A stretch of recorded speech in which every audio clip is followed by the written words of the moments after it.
ধৰতি আৱা জনজাতীয় গাঁও উৎকৰ্ষ অভিযানৰ লগত সংগতি ৰাখি চাবুৱাত আজি বিভিন্ন বিভাগৰ বিষয়ববীয়াৰ উপস্থিতিত কেন্দ্ৰীয় তথা ৰাজ্য চৰকাৰৰ বিভিন্ন আঁচনি সন্দৰ্ভত এখন সজাগতা সভা অনুষ্ঠিত হয়।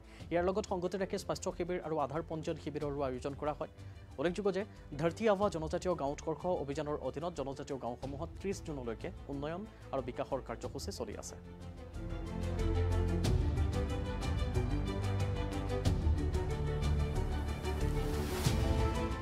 ধৰতি আভা জনভাগিদাৰী অভিযানৰ আমাৰ ভাৰত চৰকাৰে যিখিনি আঁচনি ৰূপায়ণ কৰি আছে সেই আঁচনি সম্পৰ্কে অৱগত কৰিবৰ বাবে আজি আমাৰ পানীতোলা যি ICDS প্ৰকল্প আছে ICDS প্ৰকল্প আৰু বিভিন্ন বিভাগৰ সহযোগত ইয়াতে এখন সজাগতা সভা অনুষ্ঠিত হৈছে আৰু এই সভাত আমি ভাৰত চৰকাৰৰ দ্বাৰা যিখিনি আঁচনি ৰূপায়ণ হৈ আছে সেই আঁচনিবোৰৰ সম্পৰ্কে আমি ৰাইজক অৱগত কৰিছোঁ। কাৰ্ড নাম্বাৰ ভুল আছিলে এইবোৰ চব কাম কৰিলোঁ। এই আঁচনিখন কেনেকুৱা পাইছে?